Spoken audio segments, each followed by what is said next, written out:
যদি আমি আপনাদেরকে বলি যে মাত্র 6টি উপকরণ দিয়ে একটি সুস্বাদু খাবার রেডি হয়ে যাবে, তাহলে কেমন হয়? তো চলুন আজকে সেই রেসিপি আপনাদের সামনে তুলে ধরি। আজকে বানাবো ভাজা ভাত। আমাদের এখানে তো ভাজা ভাতই বলে থাকে, আপনাদের ওখানে কি কি বলে সেটা আমাকে বলবেন। তো সবার প্রথমে এই রেসিপিটা বানানোর জন্য তেল গরম করে নিলাম, তাতে একে একে পেঁয়াজ কুচি আর লঙ্কা দিয়ে ভালো মতো একটু নাড়াচাড়া করে ভেজে নিলাম। তারপর যখন পেঁয়াজটা ভালো মতো ভাজা ভাজা হয়ে যাবে, ওতে দিয়ে দিব একটা ডিম। আমি এখানে দুজনের জন্য করছি, তো একটা ডিম দিলেই হয়ে যাবে। আপনারা আপনাদের পরিমাণ মতো ডিমটা দিয়ে নেবেন। তারপর ডিমটাকে ভালো মতো এখানে ভাজা ভাজা করে নিয়েছি।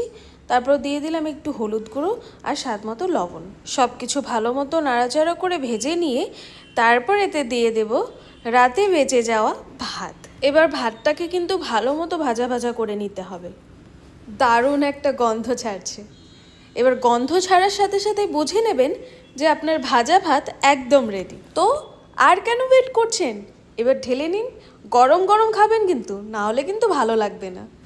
হয়তো অনেকেই জানেন এই রেসিপিটা, তবুও আমি শেয়ার করলাম। আজকে সকালে বানাচ্ছিলাম তো, তাই মনে হলো যে শেয়ার করে দিই।